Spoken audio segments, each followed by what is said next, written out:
नमस्कार विद्यार्थियों। वेदांत क्लासेज की लाइव और ऑफलाइन क्लास में आप सभी विद्यार्थियों का स्वागत व अभिनंदन।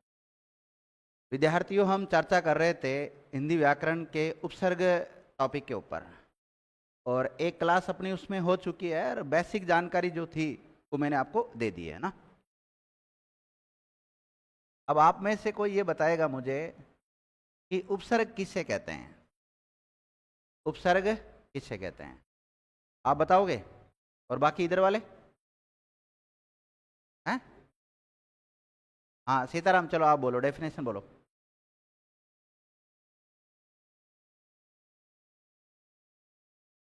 बिल्कुल सही। यानी कि उपसर्ग शब्दांश होते हैं। क्या होते हैं? शब्दांश होते हैं जो किसी शब्द के पहले जुड़ सकते हैं। इसके पहले जुड़ सकते हैं, और शब्द के पहले नहीं जुड़े तो शब्दांश के पहले जुड़ सकते हैं।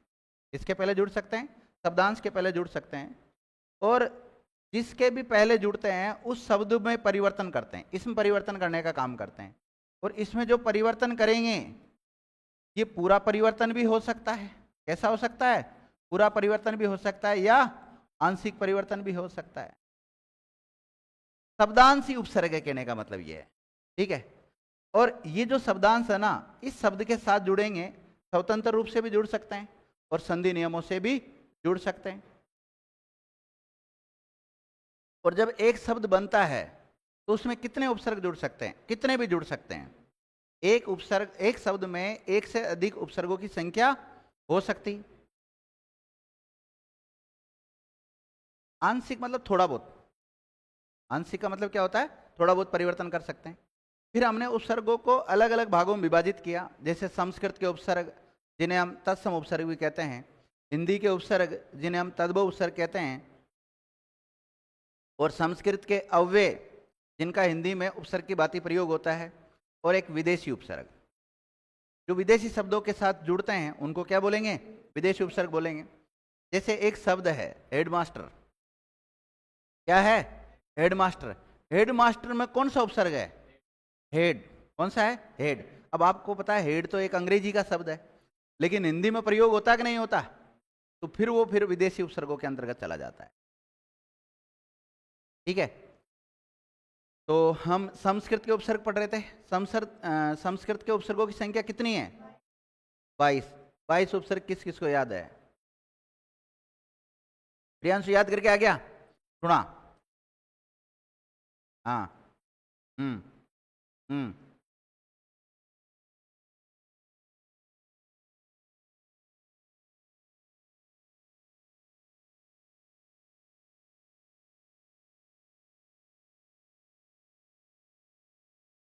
अर है, अर। अर तो नहीं है बहन जी।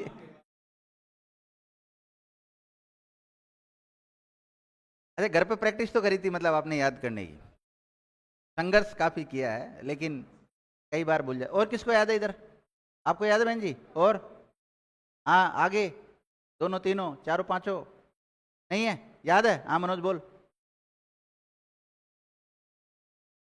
अभी अभी अभी अभी मेरे दिल में एक ख्याल आया।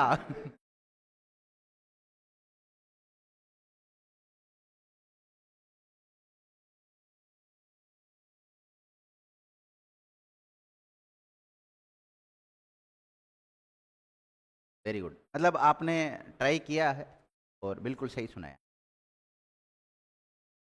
उसमें से हमने काफी सारे उपसर्ग पढ़ लिए थे। कितने पढ़ लिए थे इन 22 में से? दो ही पढ़े थे क्या?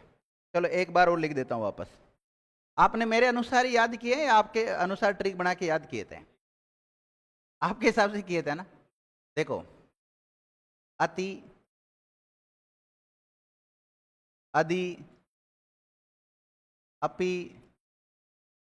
अभी, फिर अनु, अप और औ। ये ऐसे शुरू होने वाले 7 होते हैं। कितने हैं? 8 एक 7 लिख दिए? 7 लिख दिया ना? 7 है। फिर इसके बाद में कौन सा आएगा? आ। फिर हाँ कोई बात नहीं, उत लिख लो। उत को उद बोल सकते हैं। और एक होता है उप। फिर हैं? दुर, फिर दुस, नी, निर,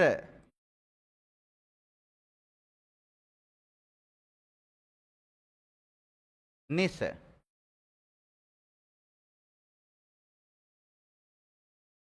प्र, प्रा, परी, प्रति, पी, टू और सम। काउंट कर लो, 22 हो गए क्या? 22 हो जाने चाहिए। इन 22 में से अभी तक हमने 2 पढ़े हैं। कितने पढ़े? 2 पढ़े। और 2 कौन कौन से पढ़ लिए? अति और अधि पढ़ लिया। अब लिखो आप अनु उपसर्ग से बनने वाले शब्द। किससे? सभी विद्यार्थी लिख लो। अनु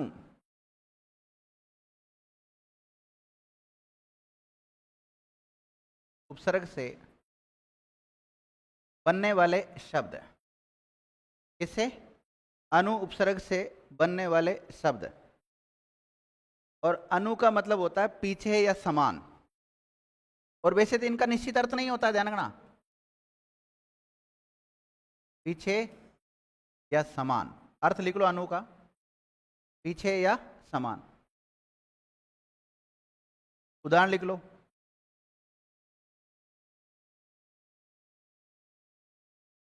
उदाहरण में आ जाएगा एक तो अनुकूल, क्या आ जाएगा?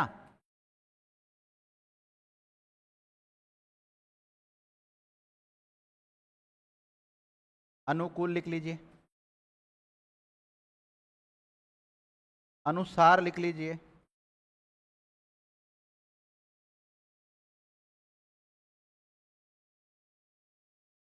अन्वय लिख लीजिए।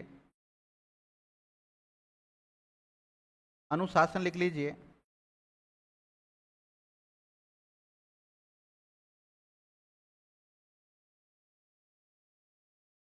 अनुक्रम लिख लीजिए।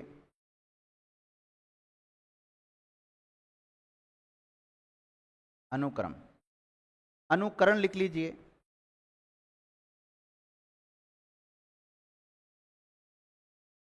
अनुदेश लिख लीजिए।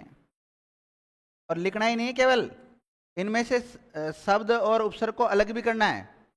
मैं शब्द लिखा रहा हूं, आप अलग करना आपका काम है। अनुष्ठान लिख लीजिए।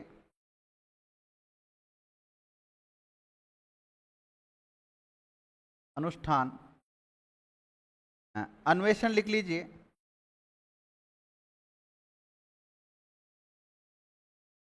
अन्वेषक लिख लीजिए।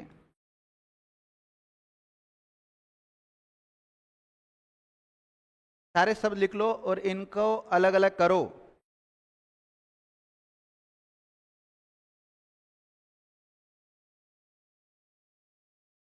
अनुचर लिख लो। अनुचर। अनुज लिख लीजिए।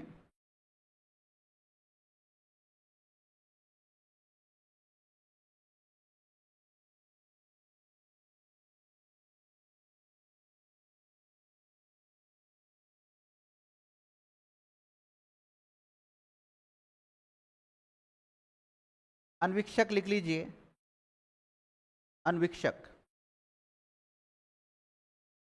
लिख लिया आपने?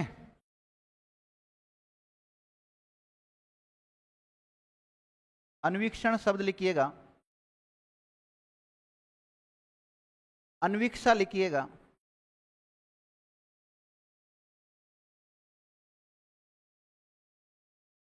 अन्वीक्षा। अन्वीक्षा। और इन सारे शब्दों में आपको उपसर्ग अलग करना है। आपके लिए सबसे बढ़िया बात तो यह है कि अनुपसर्ग से बनने वाले लिखा है मैंने, तो अनु अनु अलग करने हैं इनमें सब में से।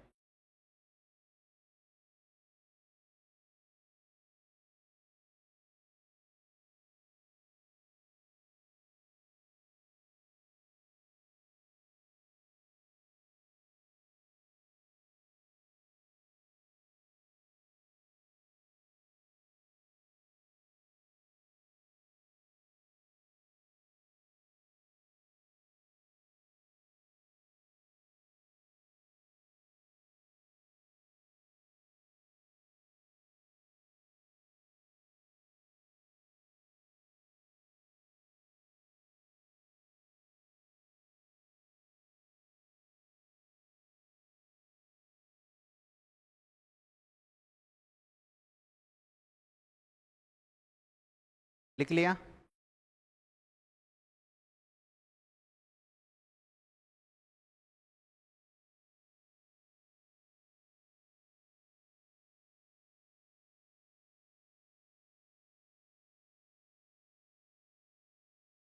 मॉर्निंग मॉर्निंग मॉर्निंग, बैठ जाओ बैठ जाओ।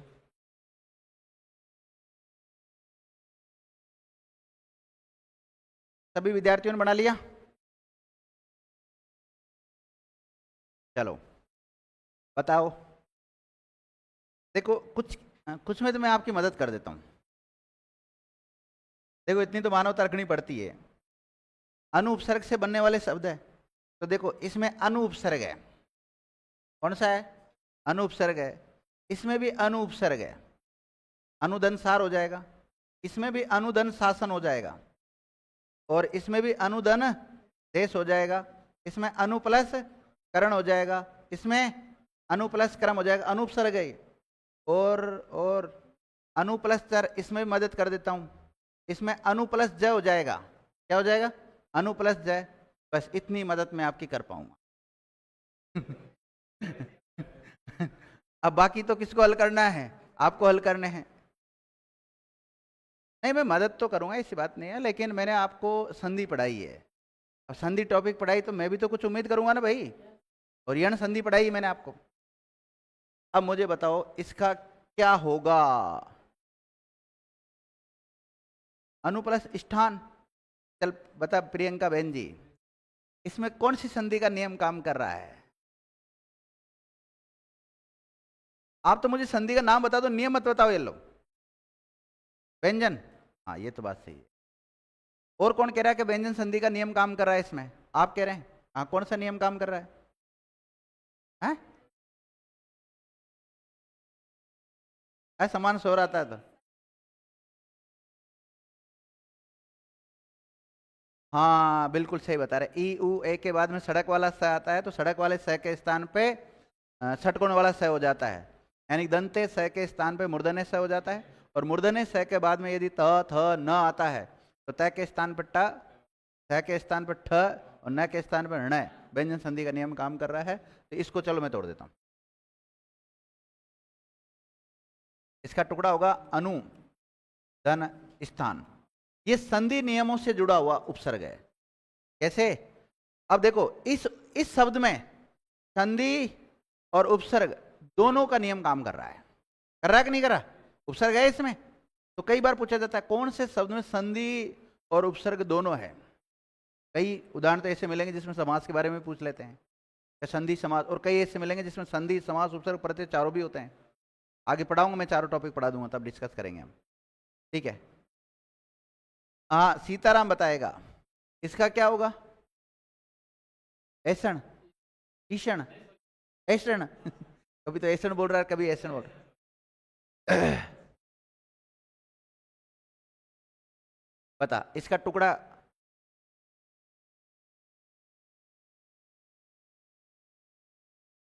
राइट। तो अनुज ये नू ही है, मान लें आप, है ना? सही है? नहीं है? क्यों?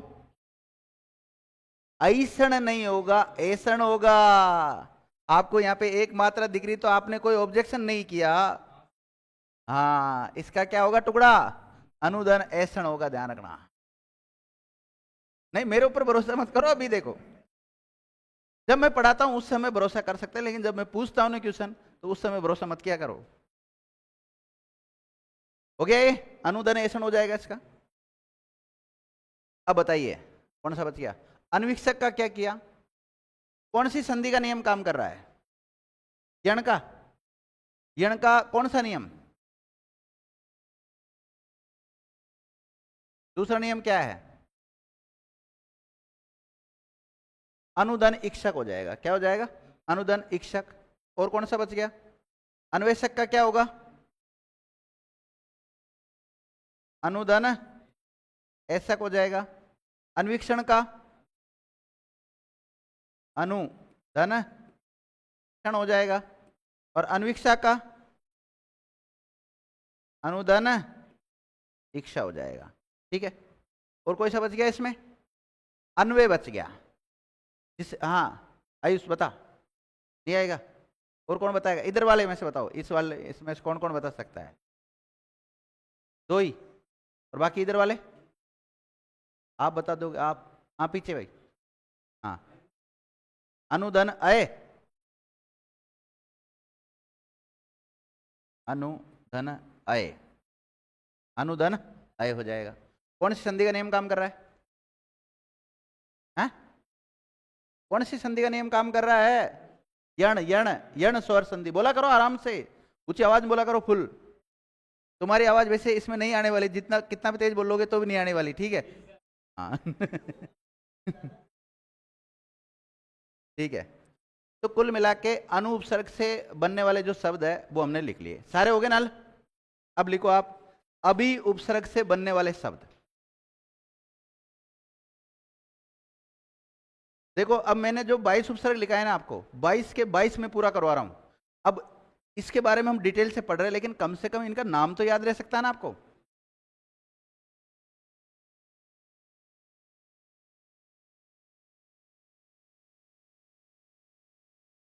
अभी उपसर्ग से बनने वाले शब्द, इसे अभी उपसर्ग से बनने वाले शब्द। अभी का अर्थ लिखो, पास,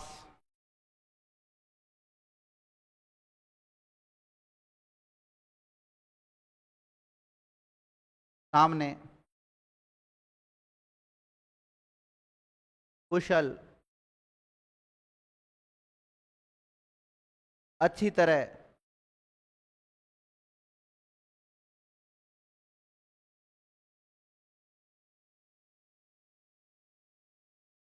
लिख लिया?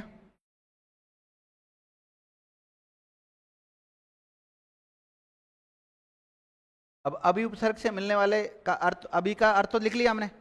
अब हम लिखेंगे इसके उदाहरण। तो इसके उदाहरण लिखो, अभिकर्ता,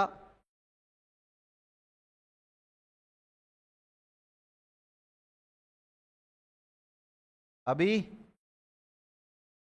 कर्ता, अभ्यास, अभिमान,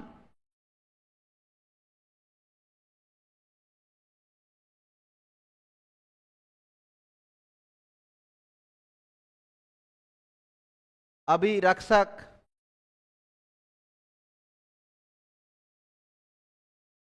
अभ्यंतर,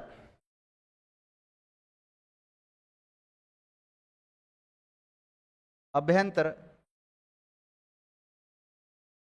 अभ्यस्त और अभीष्ट,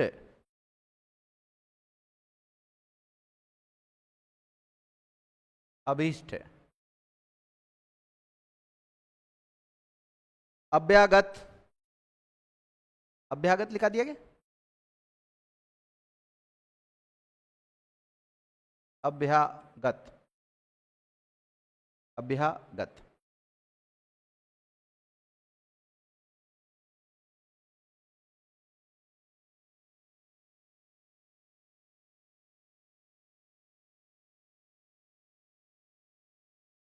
हो गए?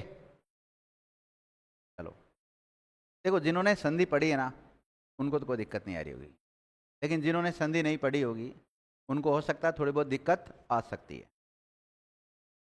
और दिक्कत आ भी रही है तो आप ऐसा नहीं कि हमने तो संधि पढ़ी नहीं, हमारे तो समझ में आएगा ही नहीं, ऐसा नहीं है। उपसर्ग के भरोसे भी आ सकता है, अगर आपकी पुरानी पढ़ी हुई तो हमारे तो बिल्कुल ही नहीं पढ़ी हुई, तो बिल्कुल नहीं पढ़ी है तो आप पहले कोशिश कर सकते हैं। अपने पास कई स्रोत है जिनसे आप पुरानी हिंदी पढ़ सकते हैं, जो कि मैंने पढ़ा रखी है।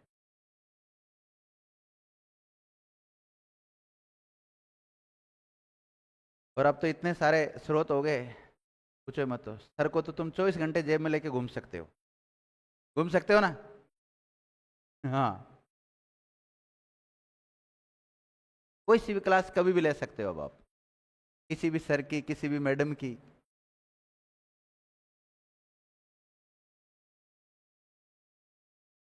लिख लिया? सबसे पहले आपने लिखा है अभ्यास, तो अभ्यास में यण संधि के अनुसार क्या हो जाएगा? अभी धन आस। अभी कर्ता में तो स्पष्ट दिख रहा है, सीधा सीधा अभी प्लस कर्ता हो जाएगा, अभी प्लस मान में अभी प्लस मान हो जाएगा। अभ्यस्त में अभी धन अस्त। अब देखो यण संधि कितनी ज्यादा काम आ रही है। अभ्यंतर अभी धन अंतर, इसका अभी धन रक्षक का, सॉरी अभी रक्षक में तो अभी प्लस रक्षक हो जाएगा सीधा सीधा। अभ्यागत अभी धन आगत। आगत का मतलब सामने जो अभी अभी सामने आया उसको क्या बोलते हैं? अभ्यागत। अच्छा आगत का, हाँ आगत का हो जाएगा ना, इसमें आ प्लस गत हो जाएगा, आ प्लस गत हो जाएगा। चक्कर ये पड़ता है कि मैं आगत शब्द को अब इसलिए नहीं तुड़ा रहा हूं क्योंकि मैं आपको लिखा रहा हूं अभी उपसर्ग से बनने वाले शब्द। तो अभी उपसर्ग हमने निकाल लिया, बाकी जो भी बच गया वो कौन सा बच गया? शेष शब्द बच गया, या तो वो शब्द होगा या शब्दांश होगा, जो भी बच गया जो। तो हमें केवल किसको निकालना है? अभी अभी को निकालना है। अब आगत, अब आप लेके आ सकते हो सर अभ्यागत शब्द में कितने उपसर्ग है? तो दो उपसर्ग है। कितने हैं? दो। कौन कौन सा है? एक तो अभी उपसर्ग है और एक देखना, आपने एक शब्द लिखा है अभ्यागत। क्या लिखा है? अभ्यागत। तो अभ्यागत शब्द के बारे में कौन सा कथन सही है? कई बार ये सवाल आते हैं, अभ्यागत शब्द के बारे में कौन सा कथन सही है? क्या विद्यार्थियों इसमें संधि हो रही है? हो रही है? कौन सी संधि हो रही है? यण संधि। और यण किसका पार्ट है? स्वर संधि का पार्ट है। यण स्वर संधि इसमें हो रही है, बिल्कुल नो डाउट। ओके, इसका संधि विच्छेद क्या होगा? अभिधन आगत, ये संधि विच्छेद है इसका, ठीक है। इसमें कितने उपसर्ग है? कितने उपसर्ग है? तो उपसर्गों की संख्या कितनी है? दो। दो कौन कौन से हैं? एक तो अभी उपसर्ग है इसमें, और एक आ उपसर्ग है। कौन सा उपसर्ग है? अभी और आ। कैसे अलग हुए ये देख लीजिए आप। इसको भी अलग कर दो, फिर इसको अलग करेंगे तो क्या टूट जाएगा? आधन गत हो जाएगा।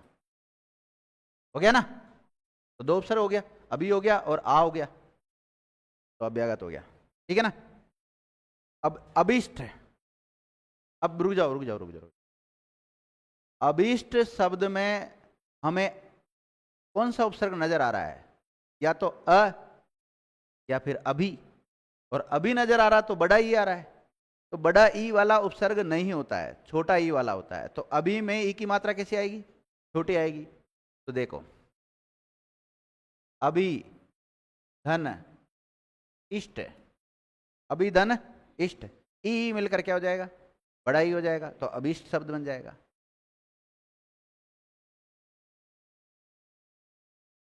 अगला उपसर्ग लिखो। कितने हो गए? अरे कितने उपसर्ग हो गए? चार हो गए। पांचवा लिखो, अपी उपसर्ग से बनने वाले शब्द। किससे? अपी उपसर्ग से बनने वाले शब्द।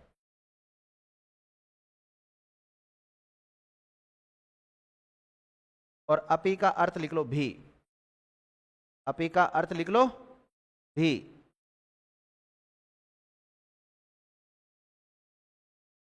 इसके उदाहरण लिख लो।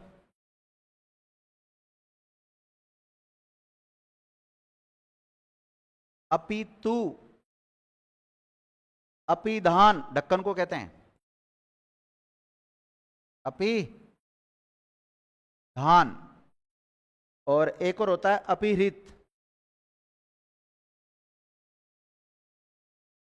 अपिहृत ढका हुआ। अपिहृत का मतलब क्या होता है? ढका हुआ। इनमें तो सीधा सीधा ही मतलब स्वतंत्र रूप से उपसर्ग दिख रहा है आपको। कौन सा उपसर्ग है? अपि उपसर्ग है।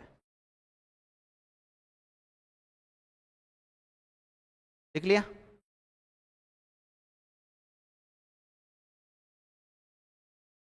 अगला लिखो। ये तो हो गए पूरे, है ना? इनको अलग अलग कर लेना भाई, अपि प्लस तू, अपि प्लस दान और अपि धन हित। अगला लिखिएगा अप उपसर्ग से बनने वाले शब्द। अप उपसर्ग होता है, मैंने 22 उपसर्ग में लिखा है क्या आपको? अप अप उपसर्ग से बनने वाले शब्द, और अप का अर्थ लिखो बुरा। अप का अर्थ क्या निकलेगा? अप का अर्थ निकलता है बुरा, कोमा विपरीत, निषेध,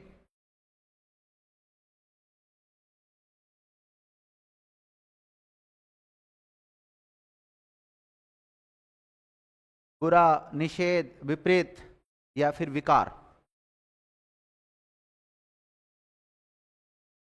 ये इसके अर्थ है। इसके आपके अब उपसर्ग है ना, इसके उदाहरण लिखो आप।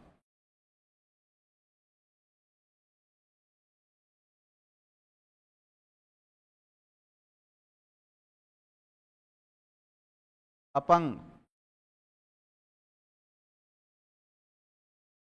अपांग, अपगति, अपकार, अपगति, अपकार, अपयश, अपमान,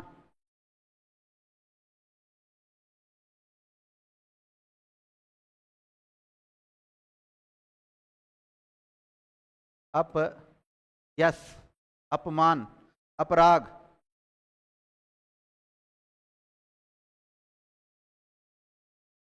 अपराग, अपकीर्ति, अपकीर्ति। लिख लिया? अपक्रम लिखा दिया था क्या? अपक्रम, अपेक्षा, अपेक्षा, ये सारे शब्दों में अप उपसर्ग है। कौन सा है? अप उपसर्ग है। तो इनको अलग करने की कोशिश करें आप।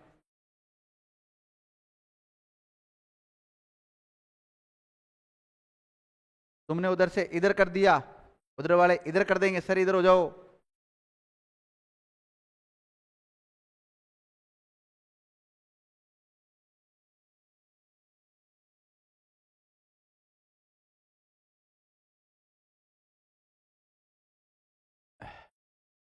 हो गया?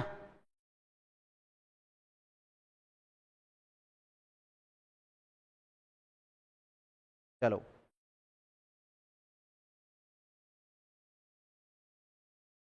हाँ, अब एक एक से पूछता हूं। आप तो आज नए आए, आपसे तो क्या पूछूं। हाँ, सुनीता बहन जी बताओ, इसमें बताओ क्या होगा इसका? आप प्लस बोलो, एकता, एकसा, एकसा, ए,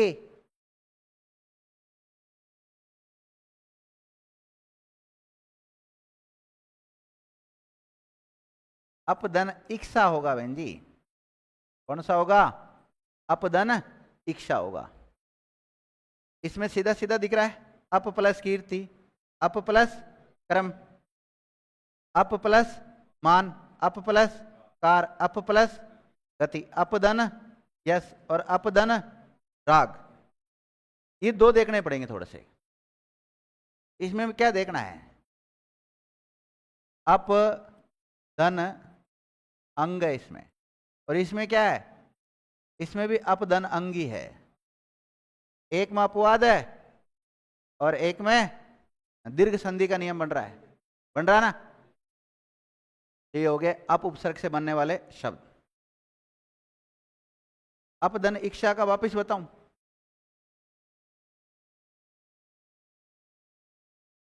अप धन इच्छा का वापस बताओ सर। बता देते हैं। पै में कौन सा स्वर छुपा हुआ है? तो पै कैसा बचेगा बोलो? हलंत वाला। बाद में क्या आ रहा है? ई। और पीछे क्या बच रहा है? सातों बच रहा है। इन दोनों का मिला के गुण संधि के अनुसार आ के बाद में ई आता है तो क्या बन जाता है? ए बन जाता है। और ए की मात्रा कैसी होती है? सिंगल वाली होती है। जोड़ते हैं। अ, तो वैसा का वैसा ही है। प कैसा है? हलंत वाला, इसमें एक ही मात्रा जोड़ी तो पे हो जाएगा, और पीछे क्या बचा हुआ है? शा। अपेक्षा शब्द बन जाएगा। क्या बन गया? अपेक्षा शब्द बन गया। लिख लिया सभी विद्यार्थियों ने? हाँ बिल्कुल।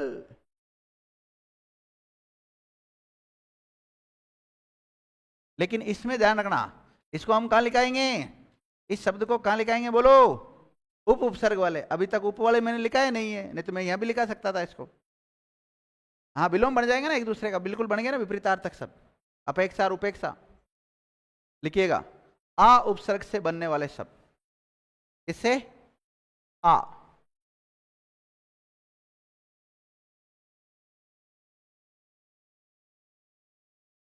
उपसर्ग से बनने वाले शब्द।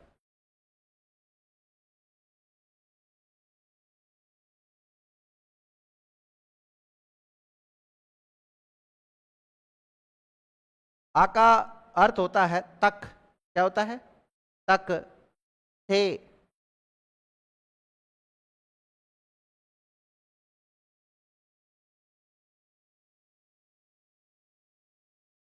या फिर अपनी ओर। और नहीं, और। एक और होता है और एक और होता है। और का मतलब होता है तरफ।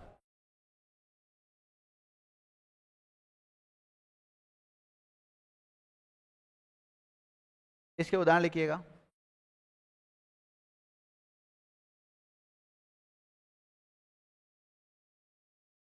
सबसे पहले तो आदेश ही लिख लो। आदेश। क्या लिखोगे? आदेश। आकर्षण। आकर्षण। आचरण।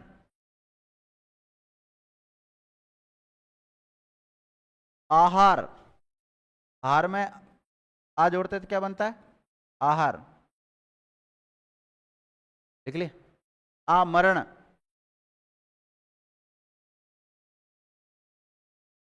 आमरण।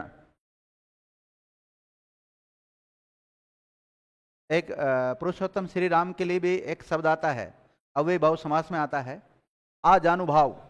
और अगर पुरुषोत्तम श्री राम के लिए आ गया तो फिर तो उसमें बहुव्रीहि बन गया। आ जानू बाहु। आ जानू बाहु। आ जानू बाहु। आ पाद मस्तक।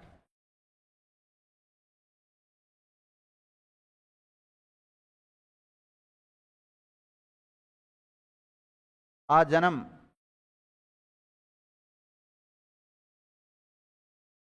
आ जन्म।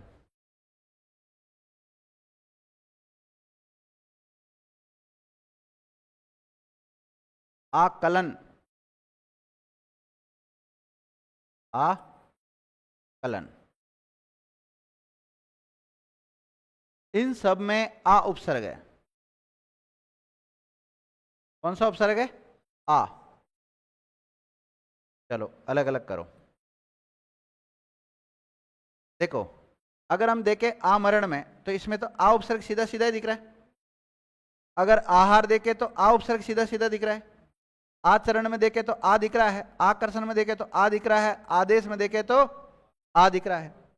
आ जन्म में आ दिख रहा है, और इसमें भी आ, और इसमें भी आ। सब में आ, कुछ नहीं करना पड़ा इसमें। सब में आ उपसर्ग है, अलग अलग कर लेना इनको। अगला लिखो, जल्दी लिखो तो टाइम मत लगाया करो।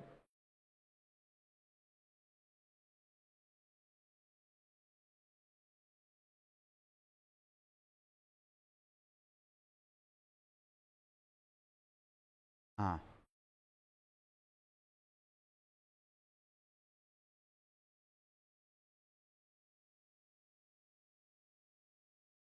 अगला लिखिएगा, प्रय उपसर्ग से बनने वाले शब्द। किससे?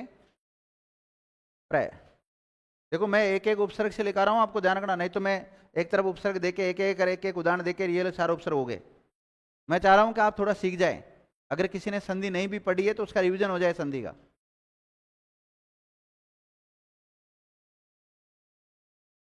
प्र उपसर्ग से बनने वाले शब्द, और प्र का अर्थ लिख लो आगे। क्या होता है?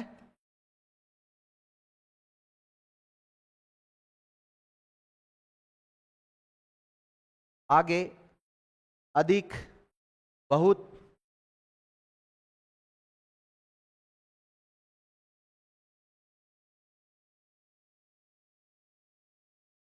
विशेष,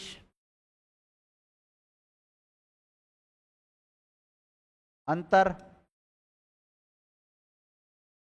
ये शब्द प्र का अर्थ होता है, लेकिन कोई जरूर नहीं प्र का हमेशा ये अर्थ निकले, अन्य अर्थ भी निकल सकता है। डिपेंड करता है कि वो कौन से शब्द के साथ जुड़ा है। जिस शब्द या शब्दांश के साथ जुड़ता है उसी के अनुसार उपसर्ग अपना अर्थ प्रकट करने लग जाते हैं।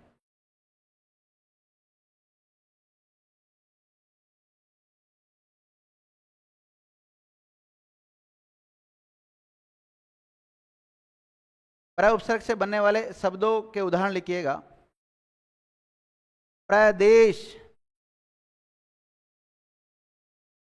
प्रदेश। प्रगति, प्रगति। प्रपात, जलप्रपात होते हैं ना, प्रपात। प्रहार, हार में अगर प्र जोड़ा तो क्या बन गया? प्रहार शब्द बन गया।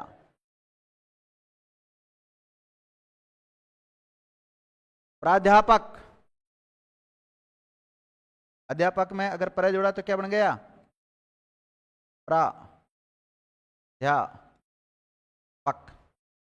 प्राध्यापक। प्रवीण, प्रार्थी, प्रवीण। प्रार्थी,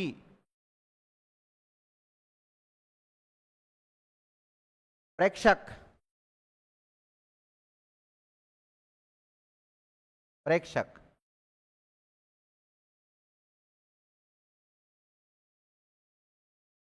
लिख लिया? प्रकथन,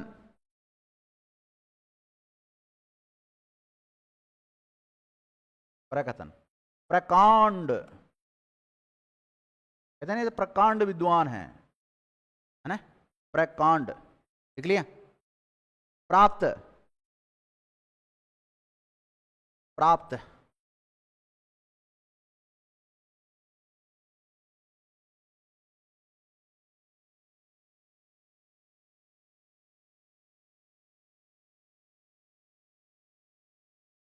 प्रेक्षक, प्रेषित,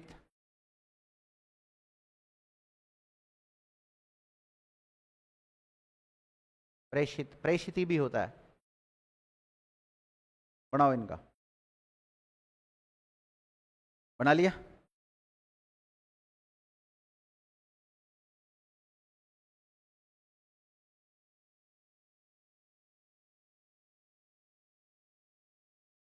सभी ने बना लिया? बन गया? Very good. तो होशियार हो गए सब।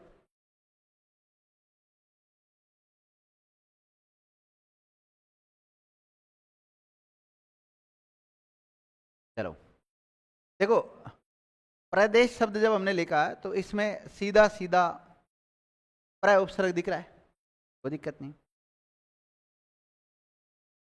इसमें भी प्र प्लस गति हो जाएगा। इसमें भी हाथों हाथ तोड़ लो इनको। प्र प्लस पात, इसका प्र प्लस आर,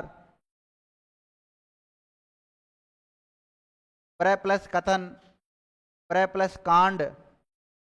बस अब तो कुछ हल करने पड़ेंगे इसमें ना। अब प्रार्थी का क्या किया आपने?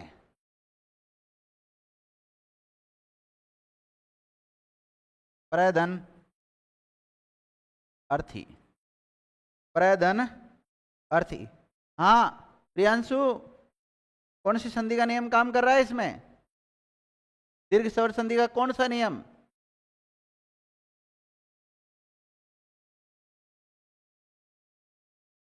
हाँ, अ ओब्लिक आ के बाद में अ ओब्लिक आ आता है, यानी अ आ के बाद में समान स्वर अ आ आता है, तो इनका दीर्घ रूप हो जाता है, ठीक है। हाँ, इसका क्या किया है, प्रधन वीन होगा, ध्यान रखना। और न का क्या बन गया, आपसे पूछा जाए प्रवीण शब्द में कौन सी संधि है, व्यंजन संधि, ध्यान रखना। प्रवीण शब्द में संधि और उपसर्ग दोनों है, पर तो उपसर्ग है और व्यंजन संधि का उदाहरण है। प्राध्यापक में प्र धन अध्यापक, प्रेषित में है इशित होगा, इशित। प्रेक्षक का प्रधन ईक्षक, प्राप्त का प्रधन आप्त, क्या होगा, प्रधन आप्त। ये प्र उपसर्ग से बनने वाले शब्द हो गए। अब लिखो परा उपसर्ग से बनने वाले शब्द। देखो मेरी बात सुनो, प्राध्यापक को अगर तोड़ना चाहिए तो पर प्लस अध्यापक तो तोड़ लिया हमने, और अधिधन आपक तोड़ सकते हैं, आधन पक, तीन उपसर्ग हो गए ना, प्र अधि और आ।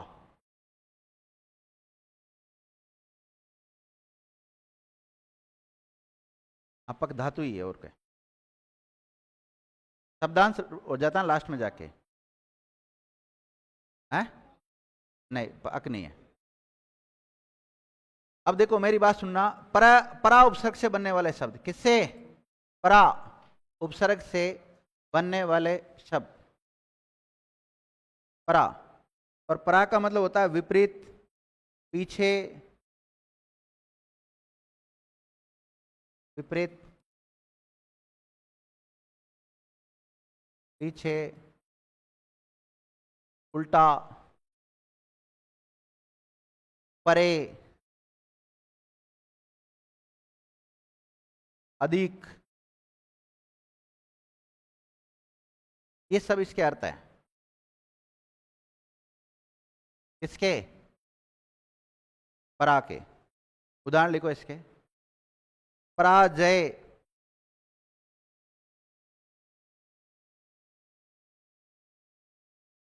पराजय,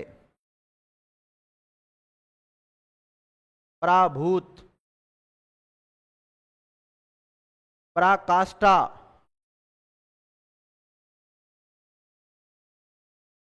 पराकाष्ठा, और पराकाष्ठा लिख लिया, परामर्श, परावर्तन,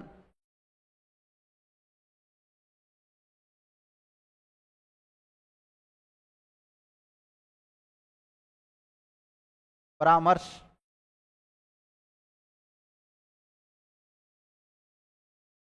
पराविद्या, पराभव,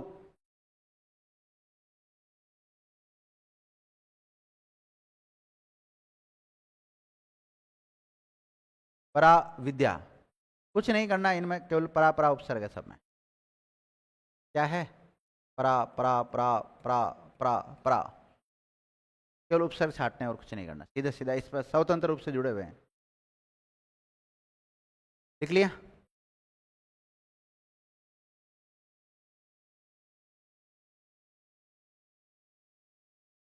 लिखो,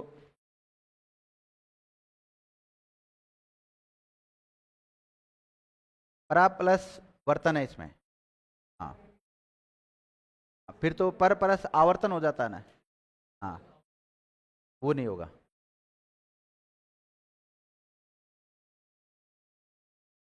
परावर्तन होता है ना, उल्टा जो रिफ्लेक्ट पड़ता है उसको बोलते।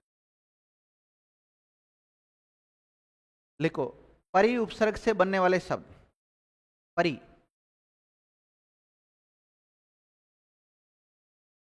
देखो हमने प्र का लिख लिया, परा का लिख लिया, और अब हम परि का लिखेंगे, और फिर प्रति का लिखेंगे। किसका लिखेंगे, प्रति। तो चार हो जाएंगे ना प वाले। तो क्या लिखा आपने, परि उपसर्ग से बनने वाले शब्द, परि उपसर्ग से बनने वाले शब्द। और परि का अर्थ लिखो, पास।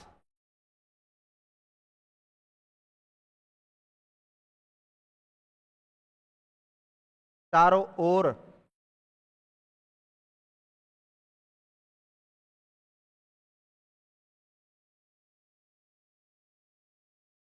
अच्छी तरह। ये सब परि उपसर्ग के अर्थ है। और परि उपसर्ग से बनने वाले जो शब्द है वो लिखो आप।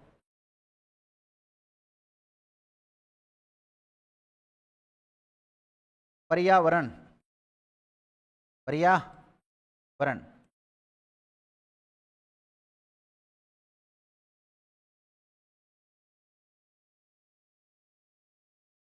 पर्याय। परिजन।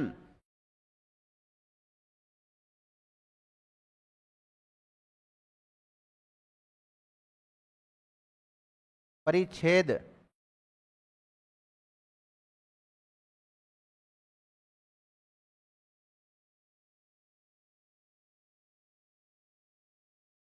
देखो, परिष्कार।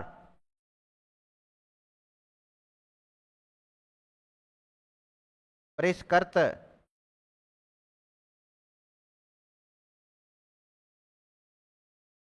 परिष्क्रिया।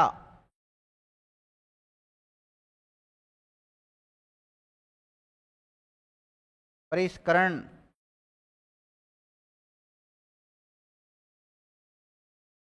परिष्कर्ता। परिष्कर्ता। परिकलन। परिकलन। लिख लिया। परीक्षा।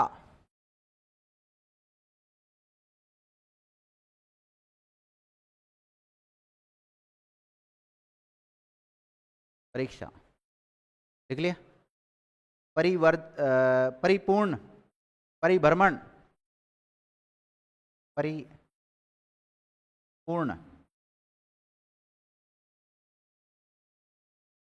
परिभ्रमण। परिभ्रमण। पर्यवेक्षण।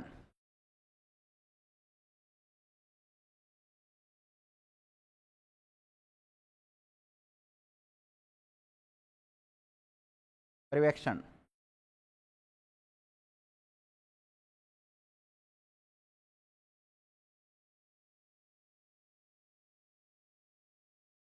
पर्यवेक्षण।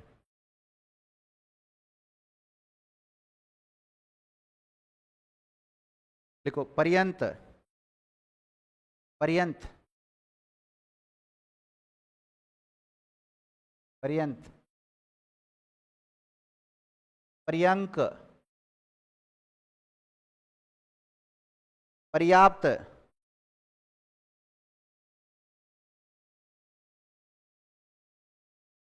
पर्याप्त।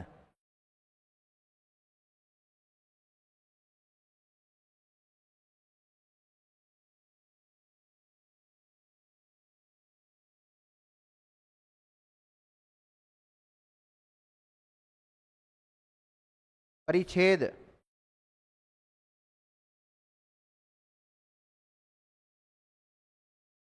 लिखला। देखो, परीक्षक। परीक्षक लिखा दिया था क्या? परीक्षक। देखो, परीक्षण।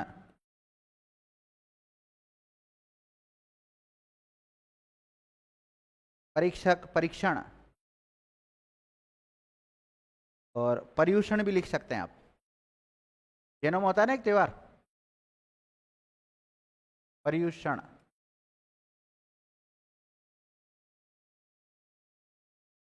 परिपूर्ण।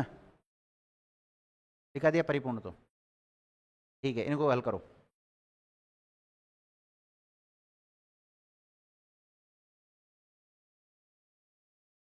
परित्याग। परित्याग।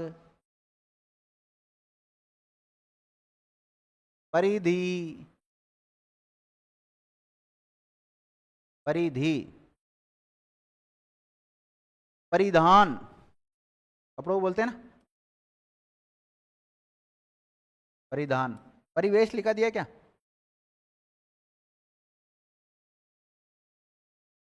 परिवेश, परिवेश, वेश, वेश, परिवर्जन,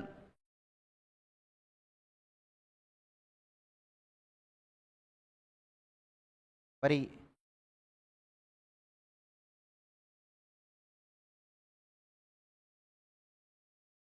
परिवर्जन,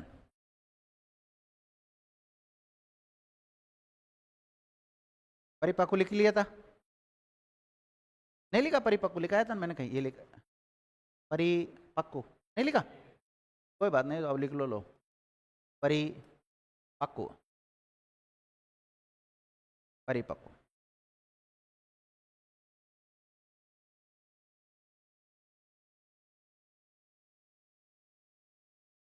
करो, हल करो। क्या हुआ बहन जी, सर सर कर रहे हो? हाँ, मैंने तो परिपक्व ही तो लिखा है, परि प्लस पक्व। गलत लिख दिया क्या? भाई परिपक्व सही तो लिखा है मैंने, तो फिर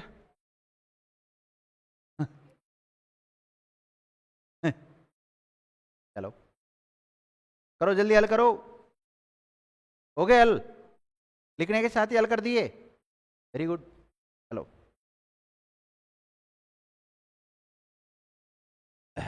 एक तरफ लेते हैं। परीक्षा का क्या किया भाई? परिधन इच्छा हो जाएगा। क्या हो जाएगा? परिधन इच्छा। परि प्लस पूर्ण में परि उपसर्ग है, परि प्लस भ्रमण में परि उपसर्ग है। पर्यवेक्षक का इसका बताओ आप, तो इसका एक जना बताएगा। सीताराम, हाँ विवक्षक।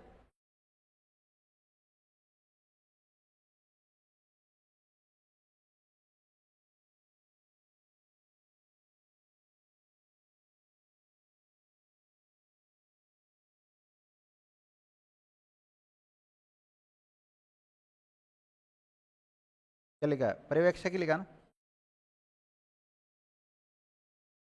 दोनों ही बनते हैं ना? ले भाई दोनों लिखा देता हूं। अब ये मैंने आप लोगों को लिखाया है, अब इसका सीताराम बताएगा। हाँ गलत। अच्छा परि उपसर्ग वाले तो लिख ही रहे हैं, तो आप परि तो निकालोगे, निकालोगे इसमें, कोशिश तो करोगे परि निकालने की। परि निकल रहा है क्या इसमें? फिर क्या बच रहा है बाद में? इवेक्शन होता है। हाँ वो तो न हो जाएगा, न क्या हो जाएगा, उससे ज्यादा फर्क नहीं पड़ रहा है। मेन चीज है आपको इसको तोड़ना नहीं आ रहा है। हाँ ध्यान देना। परि, एक मिनट पेन दूसरा, देखो इसमें एक तो परि उपसर्ग है, परि में औ जुड़ेगा और औ में इक्षण जुड़ेगा यहां पर, तो और यहां पे जोड़ेंगे जब क्या जुड़ जाएगा? परि धन औ धन इक्षक। किसका सही हुआ था ये? किसी का भी सही नहीं हुआ ना, मुझे पता था। तो ध्यान देना, या तो आपका ये सही हो गया, या तो यण संधि का नियम काम कर रहा है। और यहां पे कौन संधि का नियम काम कर रहा है? यहां गुण का नियम काम कर रहा है के बाद में ई आता, जब तो ये लिखा है मैंने यहां पर, वह के ऊपर एक ही मात्रा इसलिए तो आई है। लेकिन पहले वह तो लाओ, डायरेक्ट तो आपको वह दिख नहीं रहा है इसमें, कैसे इसको तोड़ोगे? कोई इवेक्शन कर रहा है, कोई क्या कर रहा है, कोई क्या कर रहा है। क्या होगा इसका? परि धन औ धन इक्षक, पर्यवेक्षक। और पर्यवेक्षण का परि धन औ धन इक्षण न। हल कर लो, इनको लिख लो।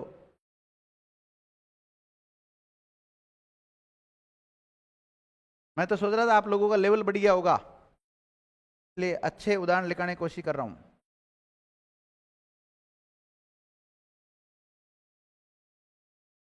हाँ ये हो गया था परिवर्जन में, तो परि उपसर्ग सीधा सीधा ही दिख रहा है। पर इस क्रिया में बताओ कौन सा नियम काम कर रहा है? व्यंजन संधि का नियम काम कर रहा है। ये जो षटकोण वाला स दिख रहा है आपको, मूर्धन्य स दिख रहा है, इसका आगम हुआ है, कुछ नहीं करना है, इसका परिधन क्रिया करना है बस, परिधन क्रिया करना है। इस स का कोई रोल नहीं रहेगा जब इनको अलग करेंगे, जब, है ना, परि प्लस करण हो जाएगा, परि प्लस कर्ता हो जाएगा, परि प्लस कलन हो जाएगा। देखो यहां थोड़ा चेंज है, यहां कौन संधि का नियम काम कर रहा है? दीर्घ संधि का। तो इसका टुकड़ा होगा परिधन इक्षक, परिधन इक्षक क्या बन जाएगा? परीक्षक शब्द हो जाएगा। इसका परि प्लस कलन ये तो हो गया था, और कौन सा बच गया? परित्याग में परि उपसर्ग है, परिधि में परि प्लस धी है, सीधा सीधा कोई दिक्कत ही नहीं है। परीक्षण में दीर्घ संधि है, परिधन इक्षण हो जाएगा। परिजन में सीधा सीधा है, पर्याय में यण संधि, परिधन आए। पर्यावरण में परिधन आवरण, परिधन आवरण हो जाएगा। परिष्कृत में परि उपसर्ग है, परिष्कार में परि उपसर्ग है, परिच्छेद में परिधन छेद, इसमें भी वो चागम वाला नियम काम कर रहा है। परिधन वेश, परिधन धान, और पर्यूषण में यण संधि, परिधन उषण। और पर्याप्त का परिधन आप्त, और पर्यंक का परिधन अंक यण संधि, पर्यंत का परिधन अंत, और परिपक्व में परि प्लस पक्व। हो गया सारा, कोई बचा तो नहीं? ठीक है, तो ये हो गए परि उपसर्ग से बनने वाले हैं। अच्छा ये लिखा नहीं था, लिख लो, जल्दी लिख लो, जल्दी उतारो।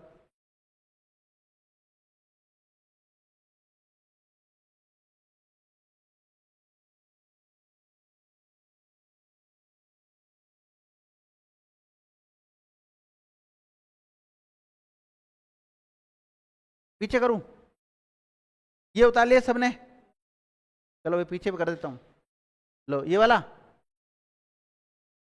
बहुत सारे थे वो, ये वाले, हाँ ठीक है, उतारो, जल्दी उतारो।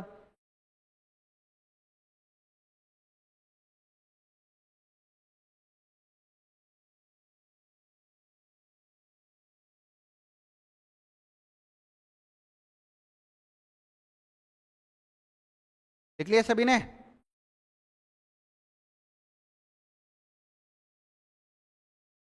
ज्यादा दिक्कत आ रही है तो इसको बाद में देख लेना आप, ठीक है ना, अभी समय खराब क्यों करो। अब लिखो प्रति उपसर्ग से बनने वाले शब्द। किससे? प्रति। प्रति वाले तो करा ही देता हूं आज।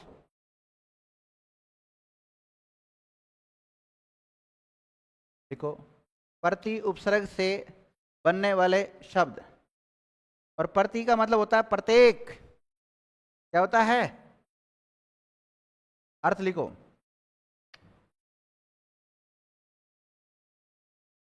प्रति का मतलब लिखो आप तो सामने।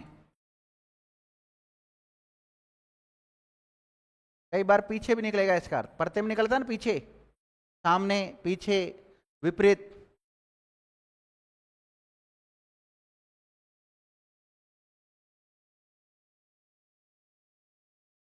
बदले में, बदले में, या समान,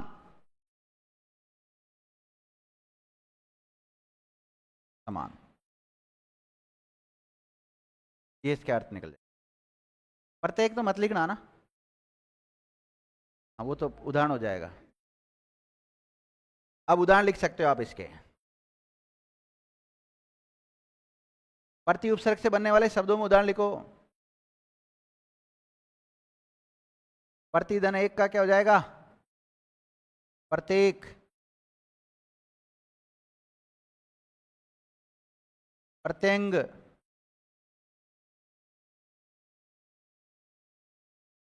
प्रत्यावर्तन,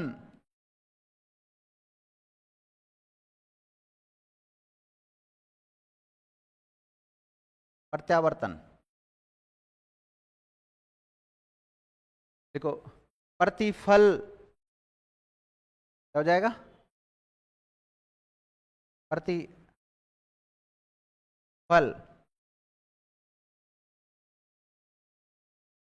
प्रतिदिन। प्रतिनिधि। प्रतिनिधि।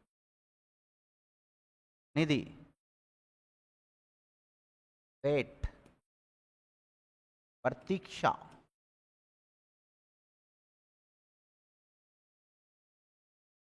प्रतिध्वनि। प्रति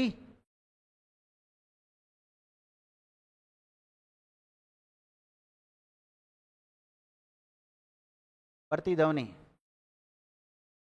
प्रतिमास।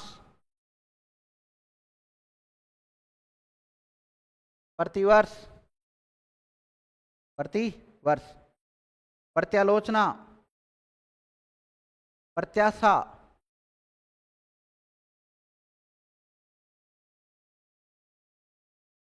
प्रत्यालोचना।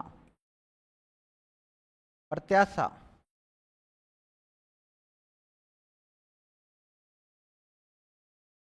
लिख लिया? प्रतिवाद। प्रतिवादी। प्रतिवादी। प्रतिवाद।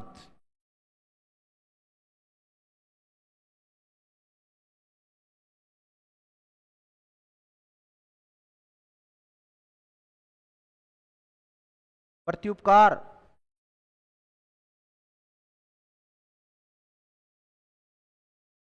प्रत्युपकार।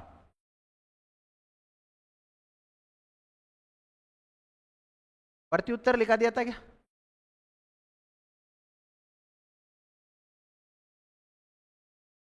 प्रत्युत्तर।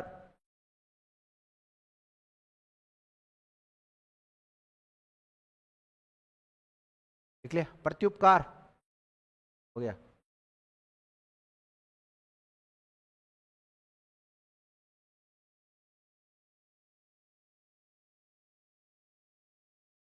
प्रत्येपकार।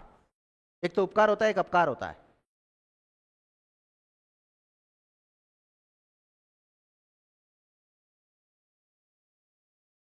प्रतिदान। करो इनको हल। कर लिए? वेरी गुड, बहुत फास्ट चल रहे हो।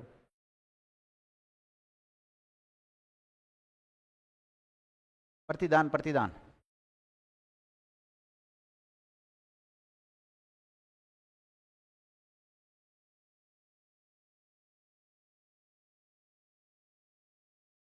देखो, इसमें तो सीधा सीधा प्रति उपसर्ग दिख रहा है आपको, इसमें सीधा दिख रहा है प्रतिधन फल, इसमें सीधा सीधा नहीं दिख रहा।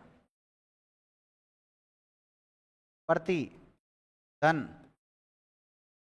आवर्तन और आधन वर्तन हो जाएगा।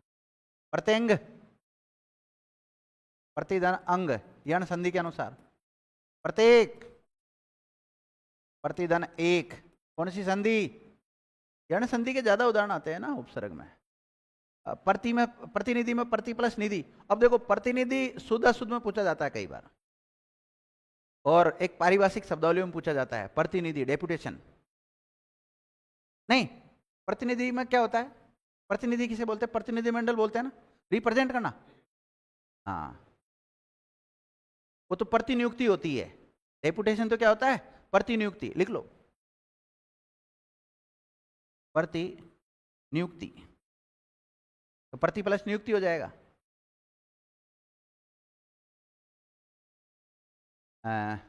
इसका क्या होगा? इसमें सीधा सीधा प्रति है, इसका प्रतिधन इच्छा। अब देखो, हम दीर्घ संधि बता रहे हैं इसमें। परीक्षा में ई कैसा आता है? बड़ा। और परीक्षा में ई कैसा आता है? यहां पर दूंगा भी खींच के। हाँ, परीक्षा। इसमें लेकिन प्रति उपसर्ग नहीं है, इसमें परि उपसर्ग है। परिधन इच्छा होता है ना, अभी लिखा है जस्ट इससे पहले वाले नियम में परीक्षा। हो गया यहां तक? इसका प्रति प्लस दान का क्या हो जाएगा? प्रतिदान। इसका क्या होगा बताओ?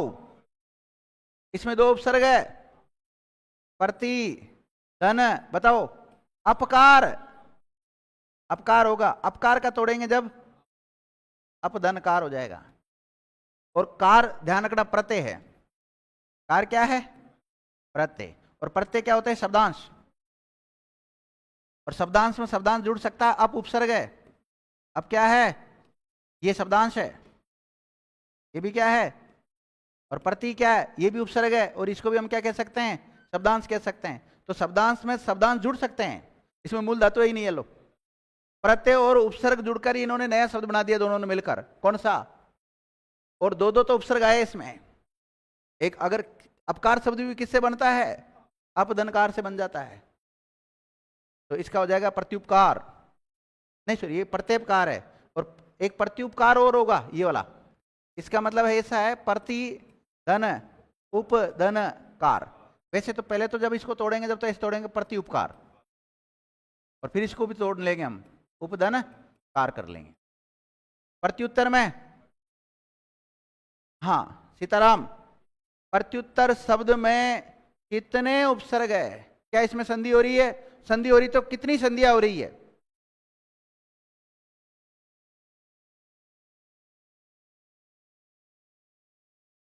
देखो विद्यार्थियों, प्रत्युत्तर शब्द क्या है, प्रत्युत्तर, ध्यान देना,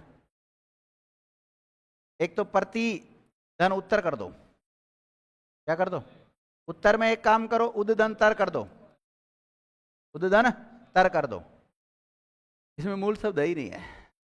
तर भी क्या होता है, प्रत्यय होता है। लघु में तर जोड़ा तो लघु तर, और तम जोड़ा तो लघुतम, विशेषण की उत्तरावस्था आती है ना तर प्रत्यय जोड़ने से, तो इसमें भी उपसर्ग और प्रत्यय जुड़ रहे हैं आपस में। देखो इसमें उपसर्ग का प्रयोग हुआ है, इसमें प्रत्यय का प्रयोग हुआ है, इसमें संधि का प्रयोग हुआ है, और संधि यहां तो कौन सी संधि हुई है बताओ, यण स्वर संधि हुई है, यहां स्वर संधि हुई है, और यहां पर कौन सी हुई है, व्यंजन संधि हुई है। हाँ, व्यंजन संधि का कौन सा नियम काम करा, सीताराम बताओ।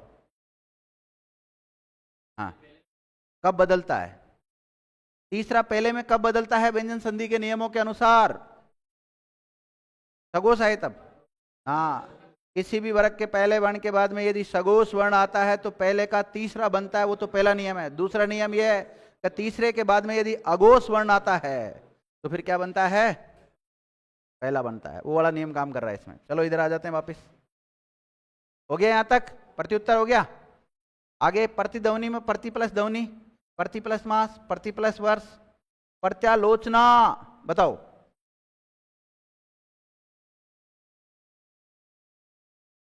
प्रति प्लस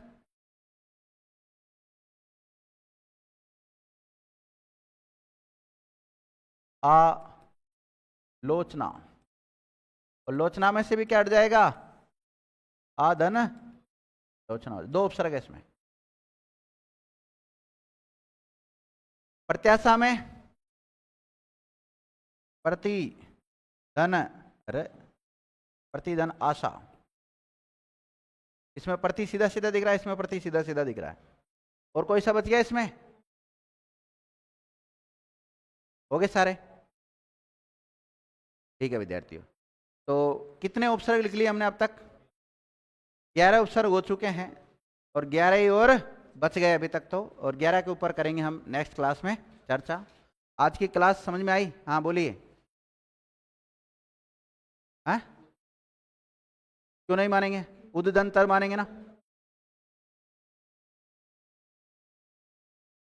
उद्दंतर, मैंने आपको बताया ना, उद की जगह पर आजकल उद भी आने लग गया, तो है तो मानना पड़ेगा, है? अच्छा, आपका कहने का मतलब यह है, हाँ मैं बिल्कुल समझ गया कि सर उद्दन नहीं सॉरी, एक शब्द लिखा आपने उत्तर, क्या लिखा, उत्तर, इसका जो टुकड़ा किया आपने संधि नियमों के अनुसार किया, उद्दंतर, क्या किया, उद्दंतर। तो सर आप तो कहते हो उद तो प्रयोग में लेते हैं हम, लेकिन इसकी जगह पे तो उत होता है ना, तो दोनों आ जाए तो प्रथम वरीयता किसको देंगे, ये बात तो मैंने पहले ही लिखा रखी है आपको। उत के स्थान पे आजकल उद उपसर्ग का प्रयोग होने लग गया, लेकिन यदि अगर उपसर्ग प्रकरण में उत और उद दोनों पूछ ले कि प्रथम वरीयता किसको देंगे, तो उत को प्रथम वरीयता देंगे, क्योंकि संस्कृत में मूल रूप से उत उपसर्ग होता है, उद नहीं। लेकिन उद उपसर्ग का हिंदी में प्रयोग होता है। जैसे उत्तर शब्द में नियमों के अनुसार अगर उत्तर शब्द का संधि विच्छेद करेंगे तो उत दंतर तो नहीं होगा, वहां पर तो क्या होगा, उद दंतर होगा। इसलिए समझ गए? ठीक है, आज की क्लास को हम यहीं विराम देते हैं। धन्यवाद।